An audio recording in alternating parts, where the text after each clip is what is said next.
Hello everyone, it's Silver. This is Starlight Legacy. So I love to play long-form RPGs. I've played them since I was a kid. It seems like I'm always playing at least one in the background of doing other things. I just love my long RPGs. However, because I love long RPGs, I've also gained a really good appreciation for shorter RPGs. RPGs that are much smaller in scale but still feel like a good, complete journey. And that is exactly what we've got here. So rather than being like a 60+ hour RPG, this is more along the lines of, say, an 8 to 10 hour RPG. So it's something that is able to be knocked out in a weekend. But it still has a complete narrative and plenty of battle mechanics and all that good stuff to feel like a full RPG still. It doesn't feel unfinished or overly small. Overall, it feels like a classic, simple RPG that is bite-sized and sort of easy to go through. It's not a particularly challenging game, but it's not so easy that it's not engaging either. There are challenges, especially in the boss fights. It's just not gonna like cause you intestinal distress with how difficult it is.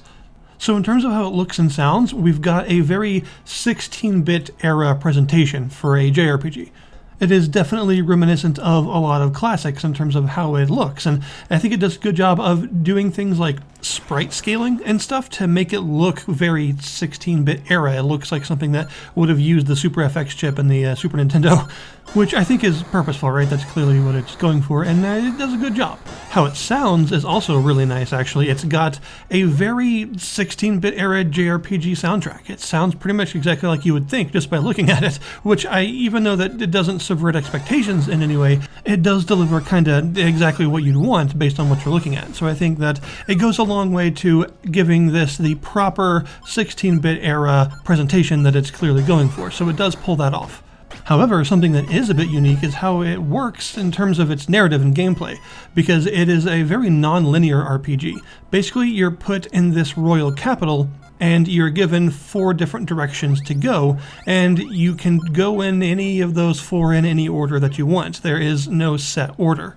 Basically, there are 4 bridges blocked by guards that are leading out of the central area to each of the individual provinces, and you get 1 bridge token at a time that you can give to any of the guards to make them move out of the way and go to that province. And then once you complete a province, you will get another token, and you can choose another bridge and just keep doing this until you go to all of them. This does mean that a level scaling system is very important to how the game works, because of course it wouldn't make sense for any of these to be extremely difficult or extremely easy if you can tackle them in any order you want. And in fact, pretty much everything in this game, both on your side and on the enemy side, scales in ways that use specific words to let you know, and these words are used throughout the whole game to sort of let you know the basic power of something. So for instance, you'll find that your equipment will be called like sword, and then super sword, and then hyper sword, and it'll go like that for all of the equipment that you can get. It'll go thing, super thing, hyper thing, and that tells you sort of what level of power you're working with. And the same thing happens with the usable spells in the game. You'll get ice, and then super ice, and then hyper ice. And the enemies will also use spells in this way, so you always know kind of what general power level you're looking at. Enemies also often have like prefixes or suffixes in their names to let you know what tier of enemy that is, and thus how powerful it is. Like, say, a normal enemy versus a mega enemy, which is like the stronger version of the same thing, or like an alpha version of an enemy, things like that. They all let you know that you're looking at a weaker or stronger version of that enemy that you've probably seen before. And this goes all the way to the final bosses of each of the provinces, which will be called enemy name version 1 or version 2, which tells you what sort of tier it is. If it's the 3rd one you've faced, then it'll be version 3. And this is just a really good way to tell you sort of what order you're doing things in and what general level of power to expect. And it just works like this throughout the whole game, so that everything feels pretty well paced, I think. And since it carries throughout the whole game in terms of your equipment as well as how the enemies work and everything, it means that you kind of always know what level of power you should be at as well. You know, if you're facing like mega versions of enemies, then you probably want super versions of your equipment or better and stuff like that. It's just a way to help you know what everything is scaling to. Each of the provinces that you can go to, of course, has their own soundtrack, which is pretty nice, and also their own selections of enemies and bosses for you to face, and other challenges. This is a game that does have a little bit of like side questy stuff, but not a whole lot. Most of what you're doing is the main quest line. It is a specific narrative. There's not a whole lot of side stuff to do, although there is a little bit. Mostly at end game.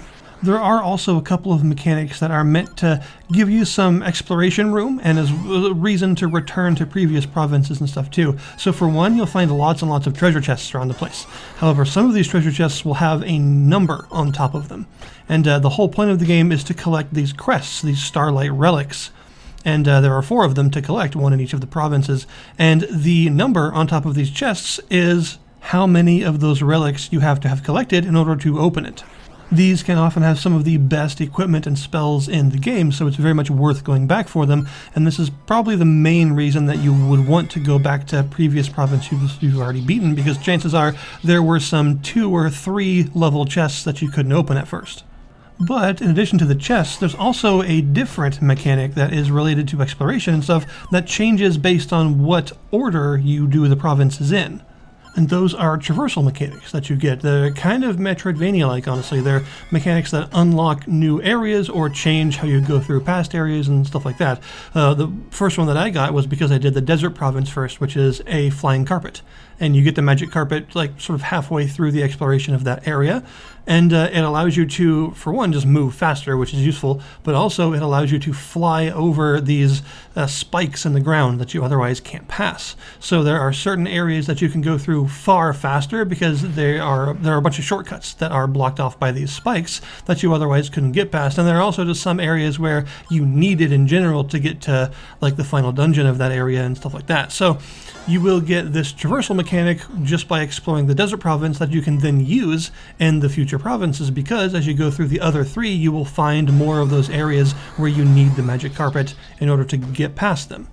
Generally, the way it works is the traversal thing that you get in a province is required to reach that province's final dungeon, but it can be used in the other provinces for optional pathways or speeding things up or getting to extra treasure or something like that. It's not required in the others, but it's nice to have. You can also get things like, for instance, a raft that lets you go across bodies of water that you otherwise couldn't pass. And you need this in quite a few places, actually. You can get a flute that allows you to cause these big square blocks to disappear that were previously blocking off areas you couldn't get to at first. And you can also use the flute as like a fast travel mechanic, basically, to go to places you've been already.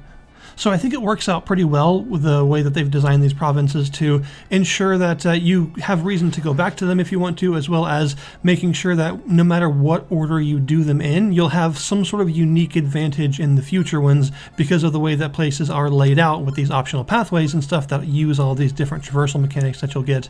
It means that whatever order you choose, you'll have something later that you can use that'll make certain later areas easier or get you to extra loot or something like that. Combat-wise, it is a pretty simple combat system that does have enough moving parts to keep it interesting, I feel. You have 3 characters. You'll have them like right from the beginning of the game. The whole game is played with the same 3-character party. You have a lot of customization, basically, in terms of what you can make each character do, because they're not like class-based or anything like that. Everyone can equip everything and use every spell, so it's up to you to equip them with what you would like for them to use. There is a skill system where every character starts with a specific skill in battle that's usable by pressing up on the D-pad on their turn. And this can be something like a spin attack, that it just hits all enemies for like basic attack damage, or the ability to summon, which is a real useful one. You can summon any enemy that you've defeated at least once so far, and they'll do some sort of signature attack for you. Kind of a beast mastery sort of thing. And then as you level up your characters, they will unlock more and more new skills, and you can choose any one skill from all the ones they have unlocked at any time you want to, and that'll be the one that they use in combat. So this means you have a pretty good amount of customization just from that in terms of what each character can do, because the sort of signature, almost like a class-based skill effectively is what they are, is something that you can just pick from a list, and you can choose whichever one of that you want for any character, and you can go to the menu and change it at any time. But you also have magic. There's quite a bit of magic in the game. There's an elemental rock, paper, scissors system, so using the right elements against the right enemies is a very good idea. It helps a lot. The damage increase is pretty significant. But there's also just a lot of other spells that are useful, like various healing spells, which you definitely want, as well as stuff like revival spells and curative spells for the various status effects, which can get pretty nasty, especially stuff like freeze and bury in this game. You definitely don't want those. And no one learns magic naturally from leveling up. Instead, you find or buy magic books, magic tomes, and you can use one tome to teach a character that spell, which then consumes the book. So you need multiple books to teach multiple characters a spell if you want multiple of them to have it. But that's actually a good idea, by the way, especially when it comes to the major elemental damage spells and healing and stuff. It can often be useful to sort of double up on those. But in battle, you have a selection of 4 of the character's currently equipped spells. They can know every spell in the game individually, but you can only equip 4 of them to be used in battle. So you've got to change that around outside of battle to select whichever build you want them to have at that time. So between all the different pieces of equipment that you can give characters, the different skills that you can choose for them, and the various spells that you can teach them, you do have a pretty good amount of variety in terms of the combat. The enemies are generally elemental enemies that use very specific attacks and have very specific weaknesses, so the big point of the combat system is to utilize the elemental weaknesses and stuff as often as possible to kill enemies, because enemies hit pretty hard in this game, and you can also encounter up to like 10 of them at once, so you'll pretty much always be outnumbered. This means your ability to deal with crowds of enemies quickly and efficiently is extremely important to survive. And of course, like all good JRPGs, you do eventually get the ability to fly around on the world map in 3D, which is always great. Overall, this is a solid RPG for something that's going for something classic and simple, and manages to be a story that you can complete in a couple of sittings. You know, like I said, it's about 8 to 10 hours.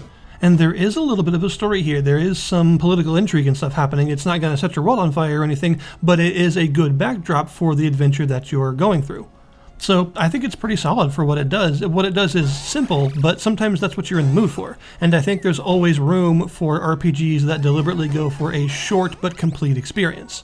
So I'll put the link in the description below this video to the Steam store page for Starlight Legacy if you wish to check it out yourselves. Thank you guys very much for watching, and I'll see you next time.